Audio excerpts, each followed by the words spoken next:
This is Gemara Baba Kama Daf Kuf. Hey, and we're holding on the bottom of Kuf Dalid Amid Beis.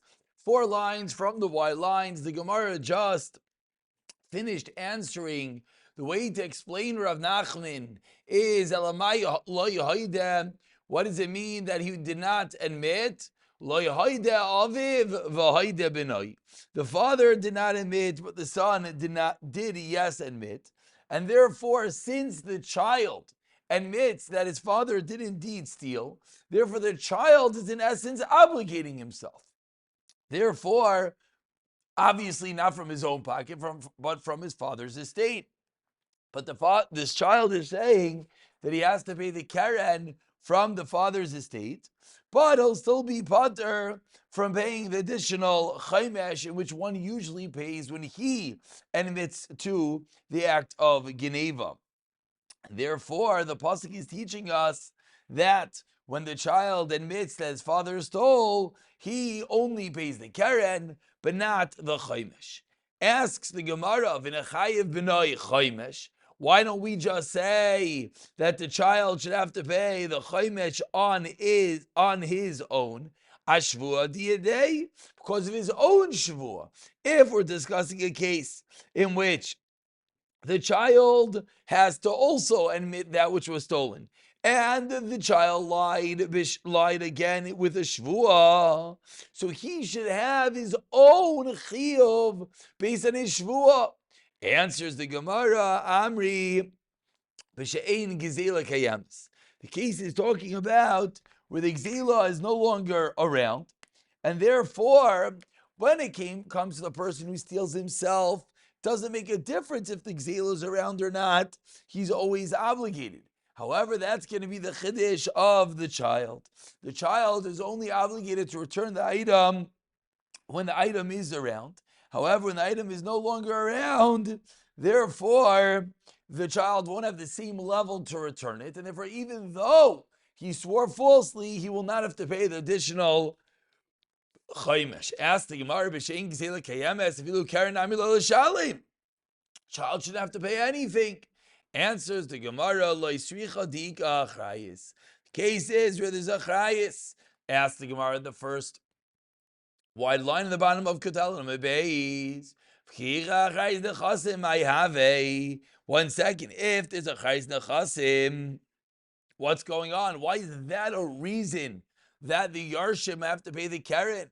Milval pay from the fact that the gzela is not kayemes, and it's true that there's a chayis, but it's a similar situation to a milval peh and milval peh nagav min Yarshim v'lo min alekuchais. So why is this a reason that the Yarshim would have to pay the keren?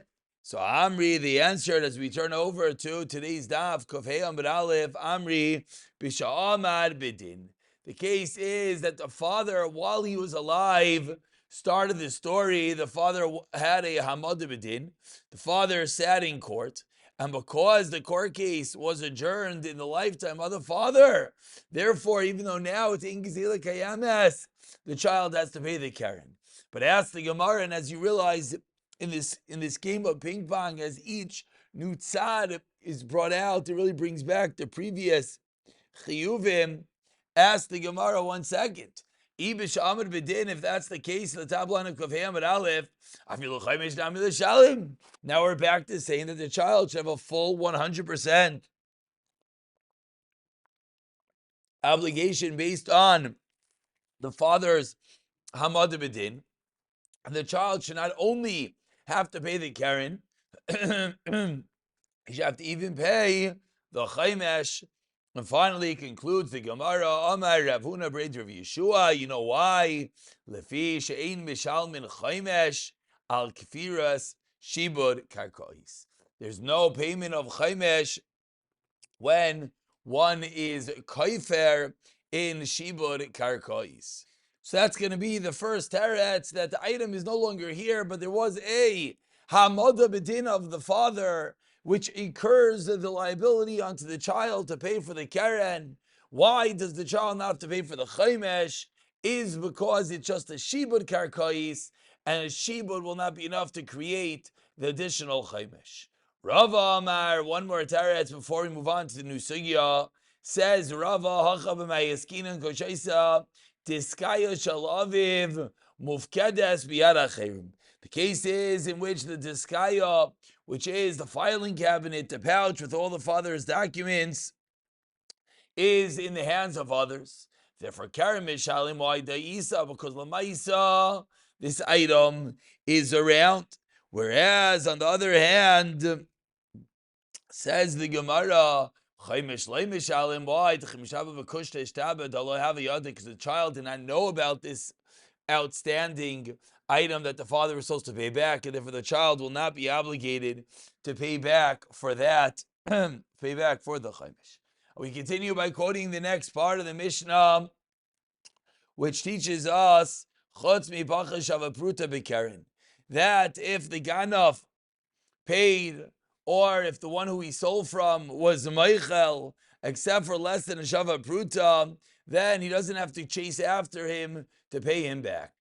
Meaning, the previous din, the first din in the Mishnah was that in the case of the Hadah on the Gzela, you have to travel all the way to Madai to pay back the person.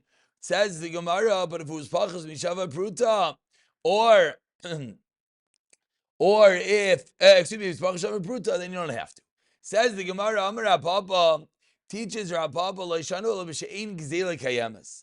Says Rabba, this din is only relevant when the Gzela, when an item that was stolen is not Kayemes. That's when this din applies, that it's going to be dependent upon the value if you have to go chase after to return it. Aval Gzela Kayemes, then Sarech Leilech Acharav, then you always have to travel after him to return the stolen item before bringing the carbon. Why? Because we're worried that maybe the value will increase. Meaning, it's true. Right now, it's worth less than a Shava Pruta. Unless the Shava Pruta, there's not going to be a Chiva Shava. But we have to be worried that maybe the value will increase. The value will increase and it will be worth a full Shava Pruta.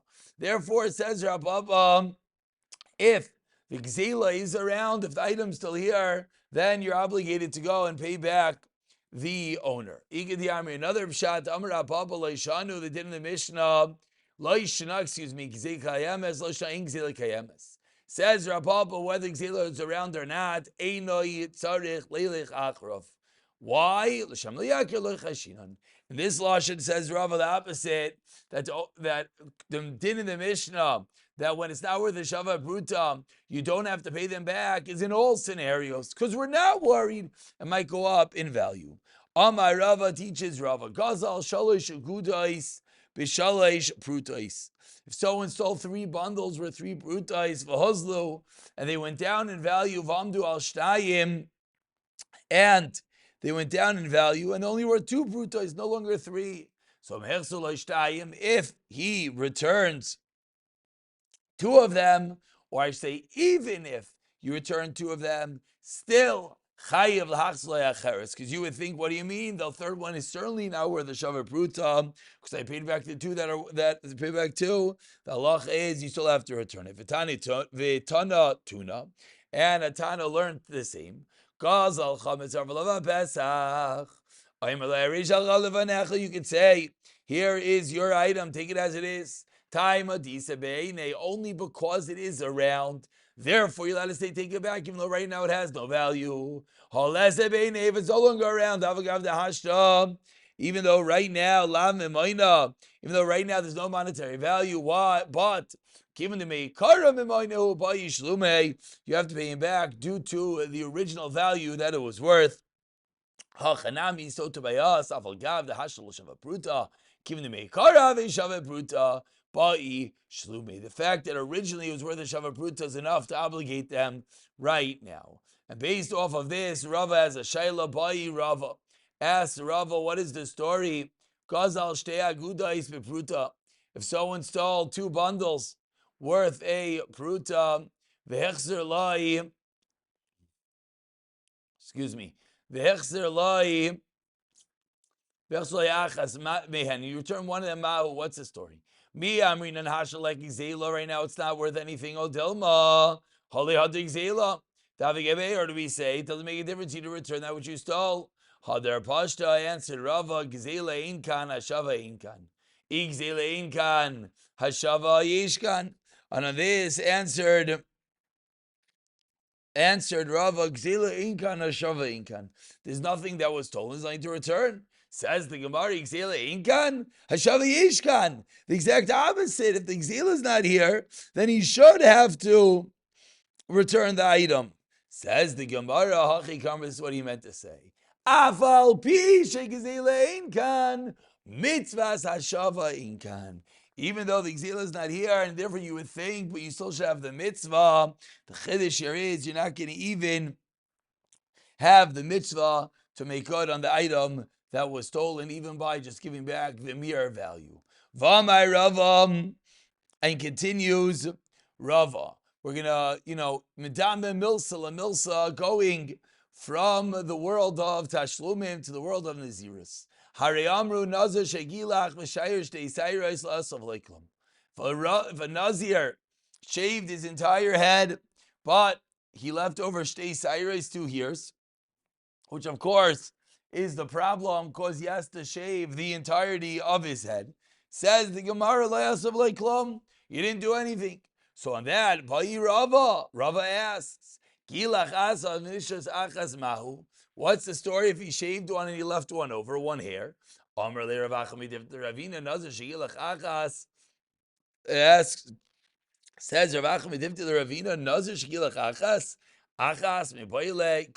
the Rava, is that Rava's really Shaila? Of course, he's fulfilled his obligation, meaning because he doesn't have 2 hairs yet. So, just like if he shaved the whole head and left over 1 hair, there's no question that he fulfilled his din giluach. So too, if he shaved off 1 now, it should be the same thing. So the case is where one of the 2 remaining hairs were noshar. It fell out on its own, and then the gilach achas, and then he shaved the remaining one. Mi amrina hashtamiya halek shear. Do we say lemaisa? Where are we holding right now? There's no share of shtei cyrus, so he's okay. Or maybe it's not considered an act of giluach. Why? Demikara hashtay shtei cyrus. V'hashta ki gilach lave bei cyrus. Originally there were shtei cyrus left, and now this maisa giluach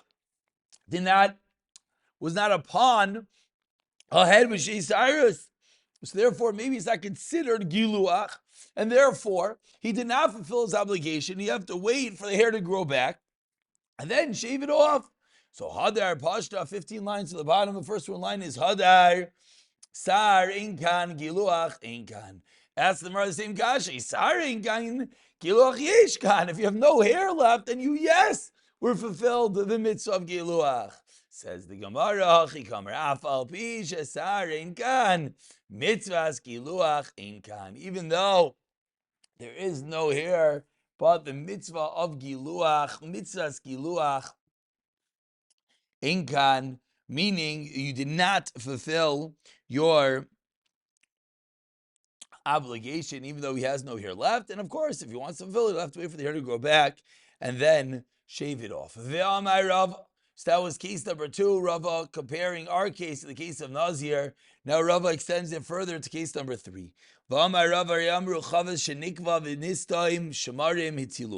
Says Rava, if we have a barrel that was placed in a skylight and it got a hole, and then some of the sediment inside the hole sealed it up. What's the halacha silua? It's considered sealed up, and it will not contract tumah from anything that goes, it will not allow tumah to go through it, because l'maisa now it's sealed up. You didn't seal it, it's sealed on its own. L'maisa, it is sealed up. So now on this by Rava, agav chetzia mahu. What happens if you steal half, and half of it happens on its own from the sediment? And everyone can anticipate how this is very similar to the previous Shaila. Says the Gemara, it's a Mishnah that's nan. If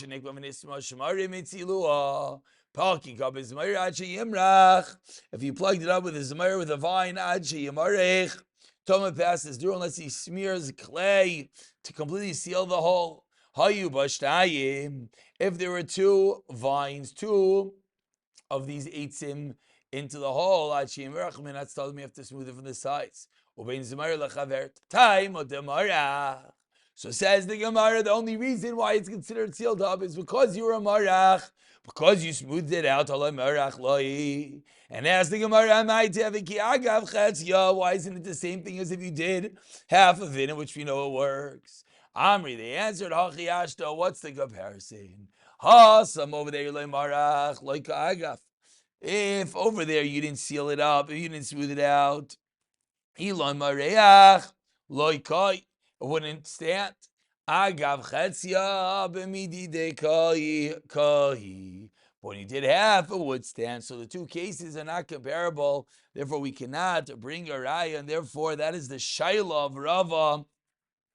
Do we say that Lamaisa, it's closed up now and it'll prevent the Toma from passing or not? And the Gemara does not answer that Shaila. Ve'amai Rava, continues Rava to talk, Daf Kafei, all the dinim of Rava, Ve'amai Rav, Hare Amru, they said, Gazal Chametz Avar Alav HaPesach, steals Chametz at Pesach passes by, Omer Lo Yishal Chalafanecha. Bai Rava, and now based off of that din, Rava asks, Nishba Alav, as we turn over to Kavei Amid Beis. So he said, if Pesach passes, you could say Arisha Chalafanecha. But asks Rava, once the chametz becomes aser, if the gazlan swears nishbalav, and Rashi says la'achar shenesar, after it's aser as it's chametz shavalav pesach, nishba she'inetz leiva gazlamenu, he swears falsly. Mao, what's the halacha? Do we say, look at the second line in Rashi, mi'aminan hamanach liyachal liftar bai, as that's, you can just put it down and be potter. V'shtachach tlamidi kapare. Mi Amrina, back to the Gemara. Do we say Kivudi Mignav Vayishlumele Memayna Kafarle? Do we say, let's say the chametz is stolen from the gazlan, he would have to give him the value. Therefore, Memayna Kafarle. Therefore, his shvua is a shvua in essence of denying money. Or do we say Hashta Miya Hamanach Va'afra? Right now the food is here, and it's just dirt ba'alma v'loika kafar me'mayna, and it's not a case in which he's being kaifer in money. Basically, the question is, do we say that you're a kaifer in mamonis, which would thereby be machayiv you a carbon asham for being nishba l'sheker a mamonis or not? Says the Gemara, Milsa di Baile the Rava. 5 lines down, this was a shaila to Rabba, Pshitle le Rabba. Rabba felt this is Pasha. Damar Rabba, Shure Ganafta, Vuaimer Loi Ganafti. Someone says, you stole my ox, and he says, nope. Mati Vazelcha, what's it doing by you? Shemer Chinam, I'm a free watchman, Ani Olav. Chayiv, then, what's the halacha? He's chayiv to bring in Asham, even though he never denied the actual shar. Still chayiv to bring the carbon for the kfira on that he owed, that he had to pay him back. Shari pater atzam migneva aveda, because he patered himself from migneva aveda. Shomer sacher ani alav. If he says I'm a paid watchman, then chayiv. Why shari pater atzam mishvura mesa? Shayil ani alav chayiv. Shari pater atzam mesa is masim malacha. So from this brisa says the Gemara, Alba, what do you see from all the cases? Af al gav, even though the koyim kivon di mignav memayna kakafar hashanami memayna kakafar hachanami. So to in our case, af al gav, even though moving over to the first Y line, davra ba'almahu, to mere dirt. Why? Because after Pesach, and therefore the chametz right now has no value. Still, kivan di mignaf, if it would have been stolen from him by shlumele, you'd have to pay him b'mayna ma'alya. You have to pay cash. Hashanam yoyne kakafar. It's considered that he was kaifer mamayin, and therefore there would be an obligation to pay, to bring the carbon asham in this case. Yosef Rava the Karmela Shemaitza. Rava was sitting down and saying over this teaching, third line of the Y lines, Kavayam Beis, Eisvei Rav Amram the Rava. And as they were busy discussing this scenario, whether there's a Chi of Asham, bringing a Raya, that there would indeed be a chiyav asham, because by saying the shemachina, shemazachar, etc., he pattered himself from some payment, so it's considered mominous. Therefore, there's a chiyav of the karban asham. So Rav Amram asked Rava, Rabbah, the following shayla: V'chichei shabah, says the pasuk in the Torah, if you swear falsely, that it's called a hachasha, you denied something. Prat lemaida, that comes to exclude one who's maida, he admits that he owes. Baker. Ketzad, what's the case? If someone says you stole my ox, like I didn't steal him. What's it doing by you? You sold it to me. You gave it to me as a present. Your father gave it to me. It ran on its own into my field. Wandered into my field. In all these cases, what's he basically saying? He's saying, excuse me, no, I read that wrong. It wandered into my field. Or he says, I am a shayel. In all these scenarios, 7 lines into the white lines and Kovhem and base. Nishma, he swears, and he emits. One would have thought that maybe he is chayiv to bring a carbon. Oh, so maybe this is called mamanis. Prat le'maidabik, or they comes to exclude one who is maides. What is he explicitly? That when the Ganav swears falsely and says what's his claim, that he's a shomer, a shemechinam, etc., he's potter from bringing the carbon asham. But you just told me a moment ago that you would be chayiv. Omar Lei responds, Rabba to Dura. You won with your details are all over your brain. Says the Gemara Kitan Yehi. When was that brisa taught? The Omar Lei Heilach. That brisa is taught only in a scenario where once he's a maida, he immediately says, here's the item that's yours. Kikamino, where we're talking about the kaima ba'agam, is that the animal is still in the agam, he didn't return anything at all. And therefore, that's the reason why the change would be different, not necessarily would be the same level of Chiyav Asham or not. Continues the Gemara, quoting, it's almost like a gufa, going back at some of the cases that we spoke about. Ata machartali, what did we just say? You sold it to me. My moide be'ekarika. In this case, and where is there a moide? Where is there a haida? Answers Gemara, timei shakel tayrach v'zil. I didn't give you the money, therefore shakel tayrach v'zil. Take your ox and get out of here. Next case, atanasatali avicha. Your father gave it to me. Utanuli. Excuse me.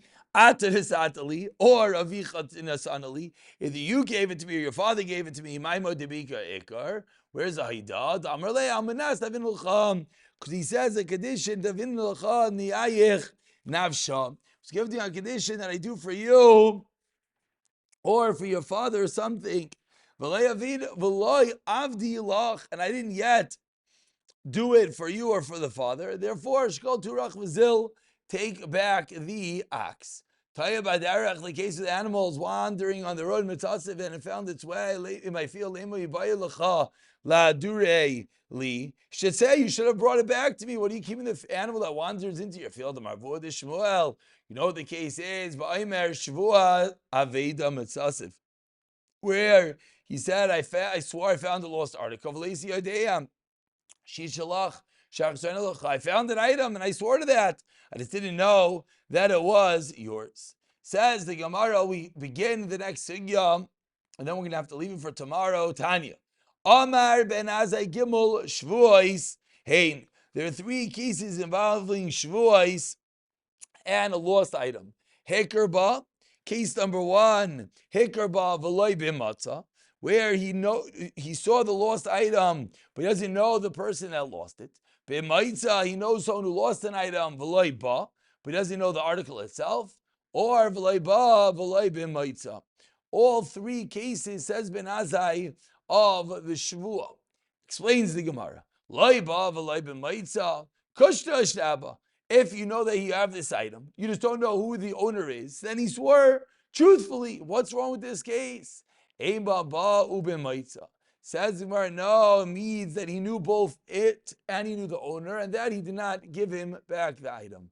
Lamai hilcha. So what's the relevance? Rav Amar Amar Rav Chanina liftar. Shmuel Amar lechiyav. Rav says it means liftar, that he's not going to have to, that the Eidim that testified in such a scenario will not be chayiv for testifying on a false story, because he did indeed know half the case. Shmuel Amar, no, they're going to be chayiv.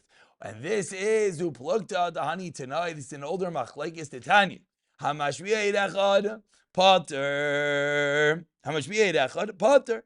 Rav Shimon Omer chayiv. Mamish the same machlekes. But my komifligi. Mar savar davar garim the mamain is kemamin dami. Or mar savar lav kemamin dami. That same machlekes will be our machlekes.